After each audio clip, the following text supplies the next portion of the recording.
Bismillahirrahmanirrahim. Assalamualaikum warahmatullahi wabarakatuh. Kami sengaja ingin merekam pembicaraan saya ini dengan judul "Mengapa Indonesia kok ribut terus?" Karena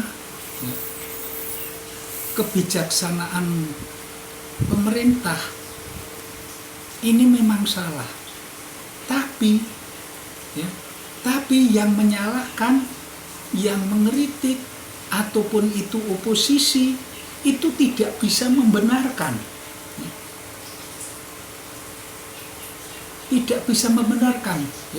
yang menyalahkan, yang mengkritik ataupun itu oposisi atau datangnya dari manapun, yang membenci pemerintah itu tidak bisa membetulkan, hanya menyalahkan, hanya mengkritik.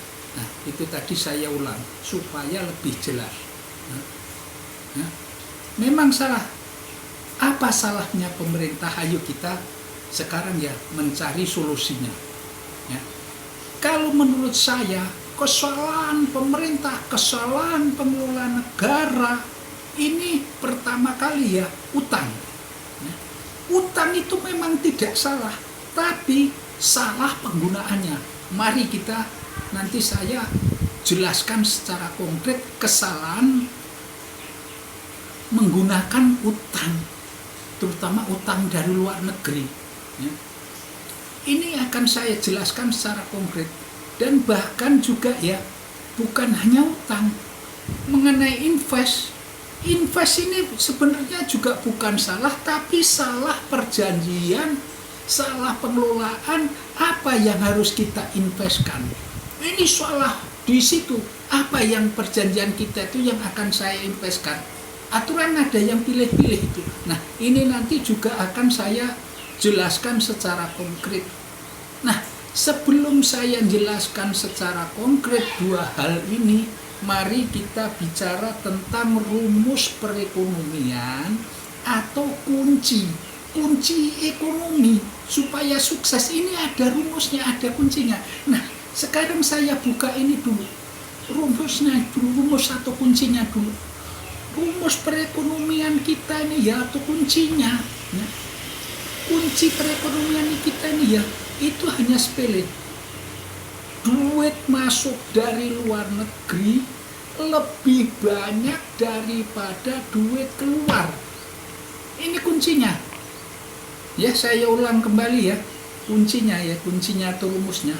Duit masuk dari luar negeri itu lebih banyak duit daripada luar negeri. Jadi surplus. Duit itu surplus. Ini kuncinya. Kuncinya itu tadi, duit masuk lebih banyak daripada duit keluar. Kalau perlu, jangan seperak pun duit itu larinya ke luar negeri. Tapi ini tidak bisa. Tapi harus ada hitung-hitungan. Kalau kita mau ke luar negeri, kalau duit itu mau banyak lari keluar. Untuk apa duit keluar ini? Terus kita ini keluar negeri itu ngapa? Ini kuncinya itu tadi Tapi kunci itu walaupun sudah saya jelaskan, sudah saya utarakan, tanpa dikawal dengan undang-undang perbankan, undang-undang kepabeanan, undang-undang pemakaian rupiah, undang-undang pemakaian uang asing, terus undang-undang perpajakan, tanpa dikawal itu kita juga tidak akan berhasil. Apakah undang-undang itu belum ada? Mungkin udah ada, Saya rasa udah ada undang-undang perbankan, undang-undang ini udah ada, cuma belum lengkap. Undang-undang itu belum lengkap. Saya nanti bisa nanti saya juga saya jelaskan undang-undang itu, tapi nanti yang yang udah seri keberapa gitu, seri yang terakhirnya, karena ini nanti kalau bisa berseri gitu, sedikit, esok sedikit lagi, atau lusa atau kapan lagi sedikit lagi gitu.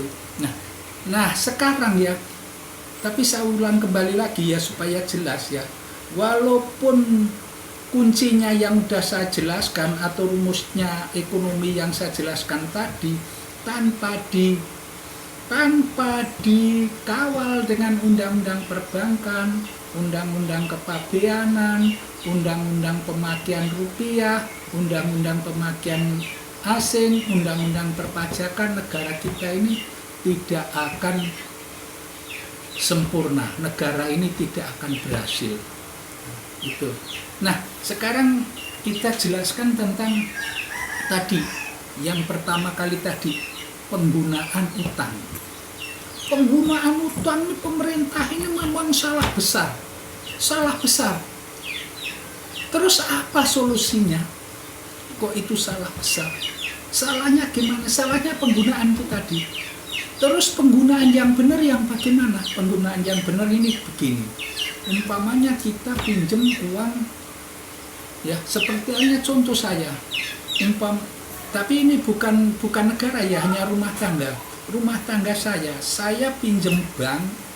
Setelah saya pinjam bank dapat, ya, ini hanya saya gunakan untuk beli motor, untuk beli mobil pribadi, motor pribadi, bukan untuk ojek, bukan untuk ini ya. Nah, untuk bangun rumah, untuk bangun halaman rumah yang tidak menghasilkan, hanya untuk konsumsi. Utang negara kita ini hanya untuk konsumsi.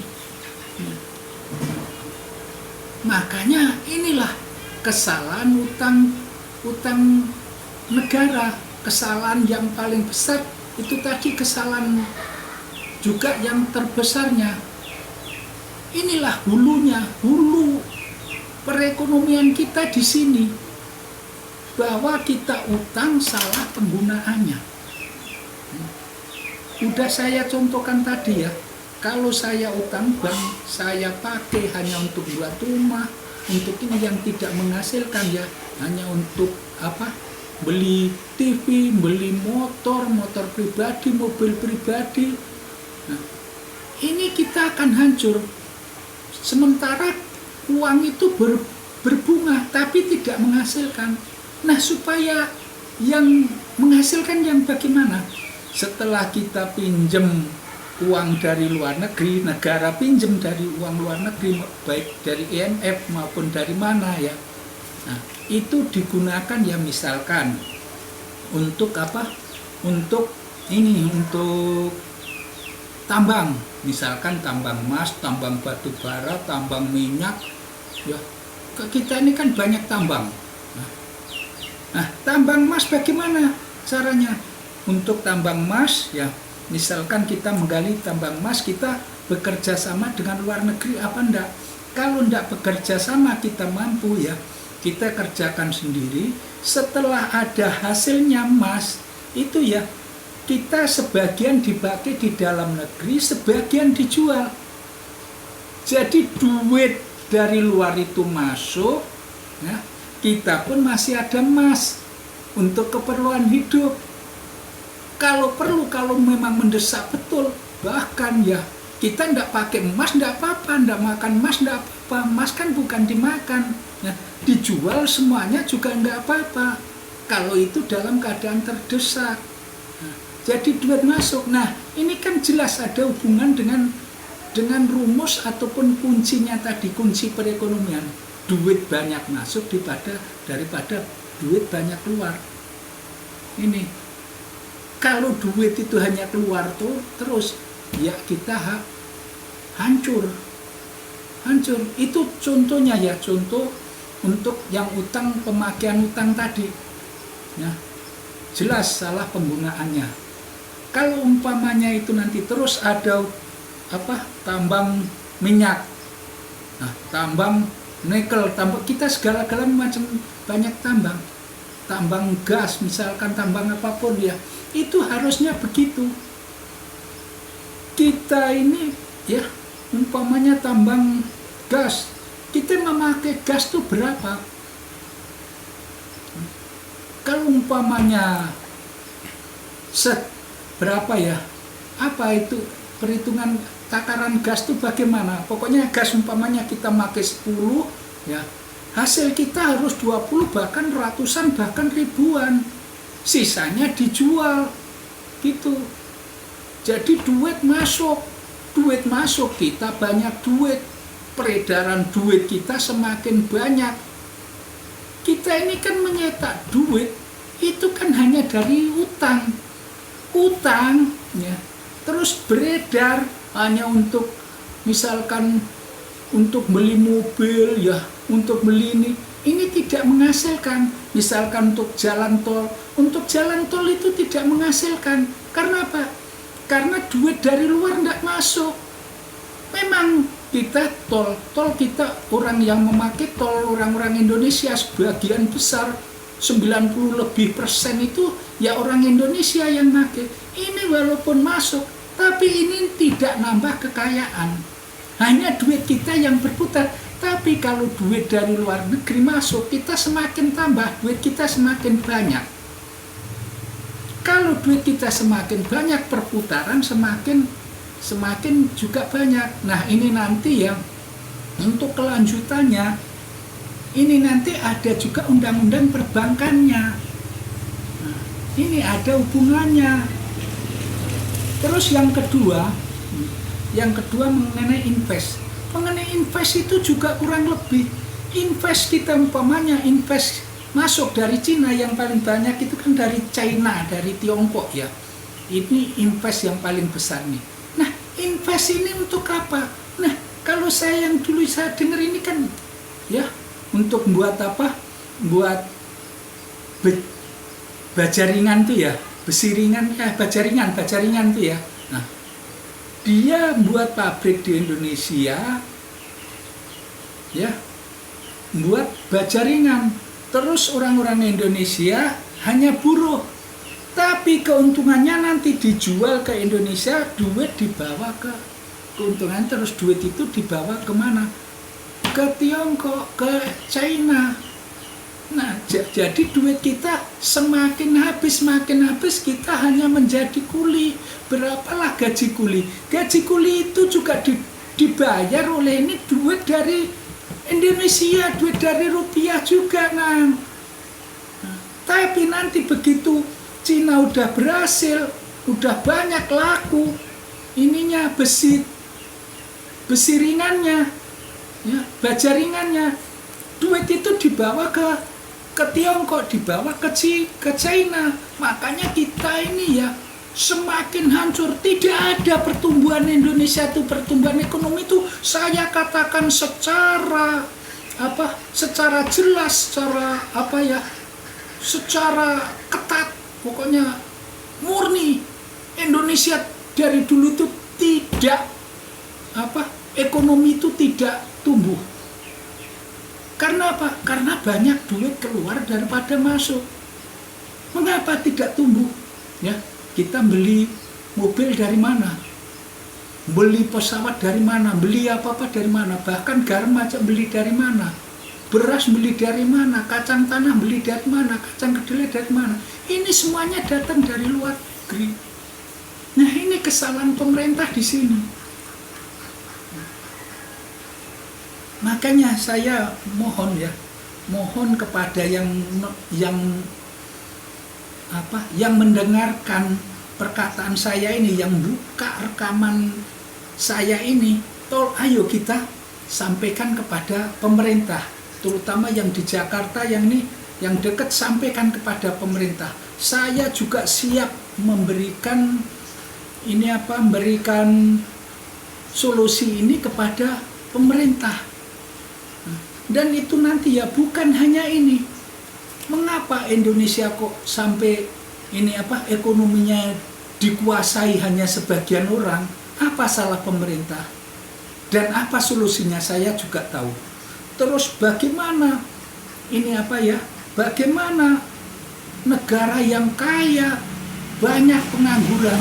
Apa salah pemerintah?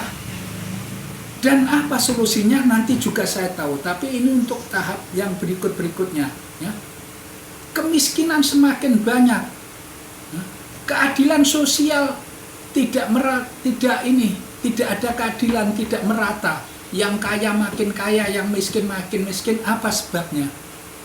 Apa salah pemerintah? Saya tahu. Tapi saya tidak bisa ngomong sekarang secara ini.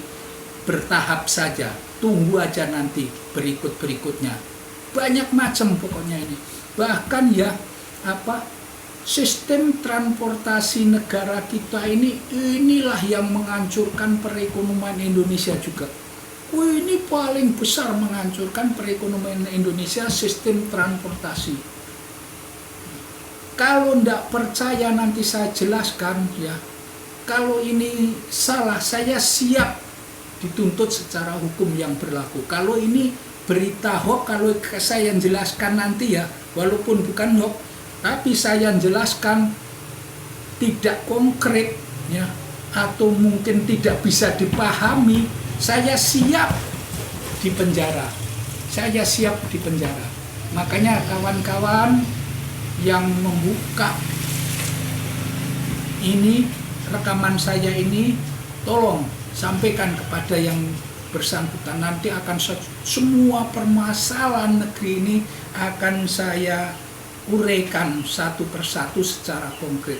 Apa salahnya dan apa ininya dan apa solusinya. Saya tahu semuanya itu nanti.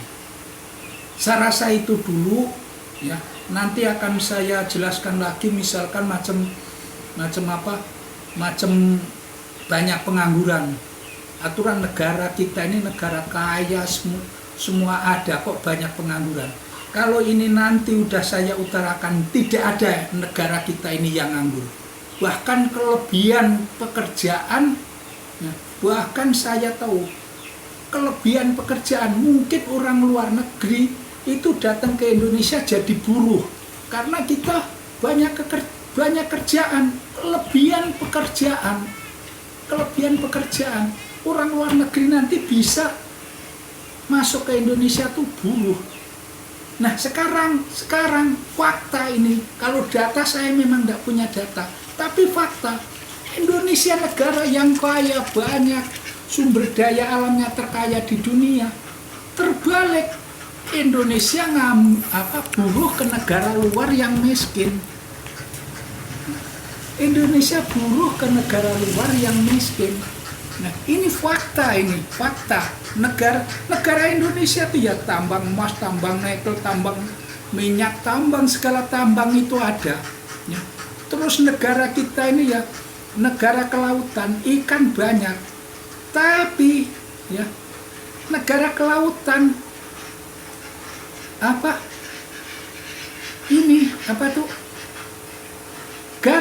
garam aja impor. Saya pernah dengarkan mencapai 70% lebih itu masih impor.